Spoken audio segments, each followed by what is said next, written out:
Look, I just want to ask you this question. I find this a bit strange. Muhabbat is, oozing out of every Congress heart, but it doesn't seem to sort of, lube the hearts of certain Hindus. Why? Why is this?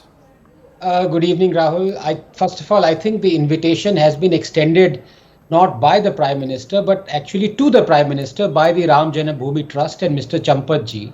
So it is not for the Prime Minister to answer why others have not been invited. I think the Ram Janambhoomi Trust needs to answer that question.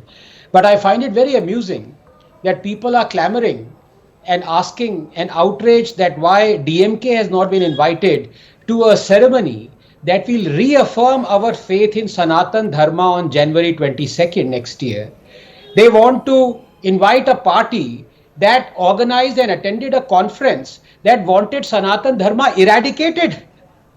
But nonetheless, this is really not the time, in my opinion, Rahul, of petty politics, tu main, invitations or not invitations and so on and so forth, because this really should be, if at all there is a moment for reflection, then this is it. Because let's just face it, the Ram temple was demolished 500 years ago. 5 empires came and went. 5.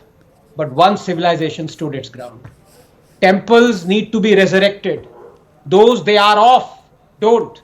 Because they are Sanatan, eternal. And on January 22nd next year, faith in our civilization would once again be reaffirmed for the next 8,000 years. Rahul, when Bibi Lal and KK Muhammad, the legends, excavated the ground beneath Babri Masjid, they found not only the glorious remnants of an ancient Hindu civilization, they also revealed something deeper, something more philosophical, which is that nations weaken not because of their past, but rather by how they are taught it. And for 70 years, we have been taught to forget historical injustices. From Somnath to Kashi Vishwanath, from Babarpur to Bakhtiyarpur, from Allahabad to Aurangabad, these injustices have deliberately been made visible, as though to lionize the debasement, celebrate the humiliation. Mathura temple was demolished by Aurangzeb, and he had the idols brought to Agra to be broken and scattered under the steps of the Begum Sahib mosque so that Muslims would trod on him. Broken temple still exists, broken idols still exist, and the irony is that the same people who have taught us to forget historical injustices, drilled this self-loathing in us, these same people want others to forget and fight historical injustices around the world. They condemn barbarians of the West either to worship like Confederacy generals, Rhodes, Churchill, Pizarro, Murray, Colston, Leopold. They celebrate their roads and buildings being renamed, their statues being brought down. But here in India, this same set of Muppets eulogize barbarians like Tipu, Aurangzeb, Babar, Khilji. It is a heady mix of hatred for Hinduism and love for jihadism. Hatred for India and love for its breakup. One must read, Rahul, the Supreme Court and the Allahabad High Court Ayodhya judgment to really understand this hatred.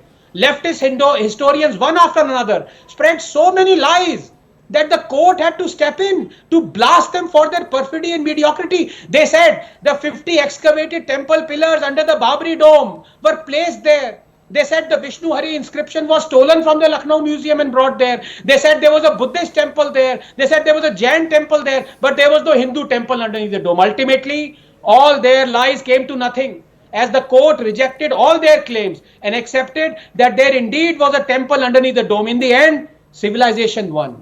It had to. Because to me, Rahul, the mark of civilization is this unquenchable thirst of man to demand justice for his ancestors, to correct a historical wrong. For that exemplifies a continuity, an idea, a memory that can never be erased, that is worth fighting for and preserving. It makes justice greater than the sum of its parts. And that is why, Rahul, civilizations are not fleeting like empires. To demand justice for a people who are dead for hundreds of years, it is almost as though you can feel their pain, their suffering, their destruction that has transcended the limits of body and time. And that is why history is a medicine. Why catharsis is a cure. And Rahul, just 30 seconds, on January 22nd next, the inauguration of Ram Temple would be a catharsis, a deliverance of justice to my ancestors who were wronged. This concept of striving to correct a historical injustice is vital for us. It defines who we are, what civilization I am part of. That erasing my genes cannot erase my civilization, Rahul. The concept of justice is like memory.